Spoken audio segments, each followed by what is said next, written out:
I built a secret empire while my family thought I was failing at life. For 6 years, I lived a double life. Not as a spy or a criminal, but as a ghost in my own family. They saw a woman drowning in delusion. What they didn't see was the lighthouse I was building, brick by brick. In the dark, that stage was my parents' dining room. Every Sunday. A ritual of quiet annihilation, the smell of roasted chicken and disappointment. The sound of my mother's sigh, a little quieter than the clinking of silverware. And my sister, Chloe, she was the star of this little play. Always that I can still hear it. A corner office, at 26, my dad would boom, toasting Chloe with a cheap Cabernet. A real career. With a real 401k. And then, the pause. The inevitable, gravitational pull of their pity towards me. And how's the computer thing, Elara? My uncle would ask, like he was asking about a persistent skin condition. Before I could even open my mouth, my father would wave his fork. She's still tinkering. I keep telling her, the city is hiring for IT support. It's stable. Tinkering. That's what they called it. Building what would become Etherius, a data architecture that Fortune 500 companies would kill for.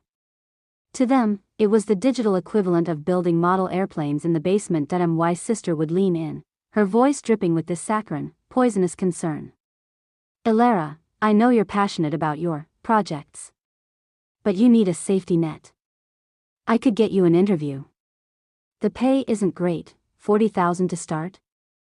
$40,000. I'd make that in a morning. Just the interest, ticking silently in accounts they never knew existed. But I'd just nod. Push my peas around my plate. My tiny apartment was a penthouse I owned. My old car was a vintage Alfa Romeo I'd restored with my own hands. I chose anonymity. I learned that real success is a quiet hum, not a noisy siren, but the performance. It demanded a sacrifice. One Sunday, Chloe hit me with the masterpiece. Elara, she said, all faux embarrassment. The down payment on my condo cleaned me out. Could you spot me $2,000 for a new sofa? You must have some savings from your computer thing. The table went silent. All eyes on me. The family charity case, and in that moment, my phone buzzed in my lap. A single, seismic vibration. I glanced down. A text from my lawyer. Just one line, but it felt like the universe cracking open. Offer final, $340 million. All cash. Press release at 9 a.m. They leaked it.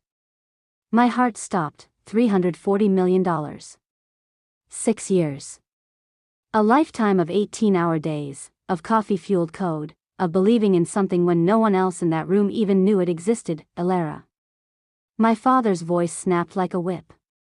Are you even listening? Put the phone away. This is your family. Sorry, I mumbled, my voice thick with a truth I couldn't speak. It's work. Chloe actually laughed. Work? On a Sunday? That's not a company, Elara, that's a cry for help. And then, the phone started singing. A chorus of chimes and buzzes, one after another. My uncle. My dad. Chloe. That I watched their faces change. Confusion. A frown. Then, a dawning, horrifying comprehension that my uncle was the first to speak, his voice strangled. Elara, there's a story here, about a company called Etherius. Sold for $340 million. Founder.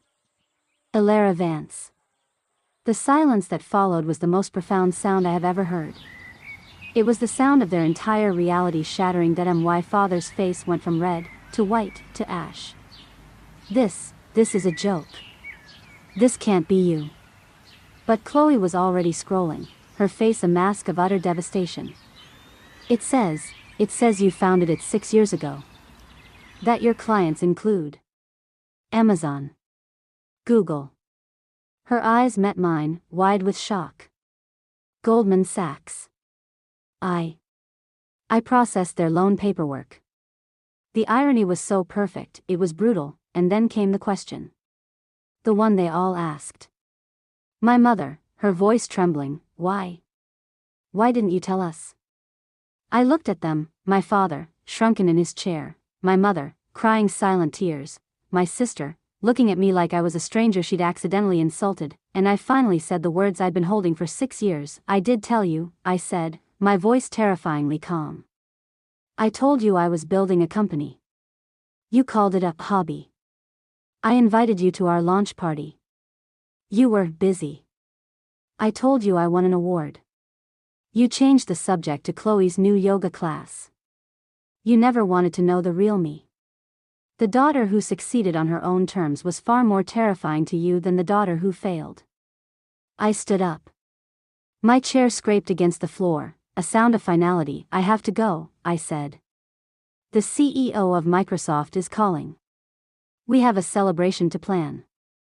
I walked to the door, and my father, his voice broken, whispered, We're proud of you, Alara. We're so proud. I stopped. I didn't even turn around. Are you proud of me? I asked the empty hallway in front of me. Or are you just proud of the number? I didn't get an answer. The next morning, I was in my real home, my office, surrounded by my team, the people who believed in the ghost. We drank champagne and watched the sun rise over a city that finally knew my name. They thought my work was a silent, lonely game. They were wrong. The silence wasn't emptiness. It was the sound of focus. The sound of a foundation being laid, far beneath the noise of their doubt, and the punchline? The final, beautiful twist? The lie I lived for 6 years, it wasn't for them. It was for me. It was the fuel. Their doubt was the kindling, and my God, did I build a magnificent fire. So if you're out there, building something in the silence while the world tells you you're nothing, keep building. Your validation doesn't live at their dinner table. It lives in the quiet, relentless work. Let them have their corner offices. You're building a kingdom, they just don't know it yet.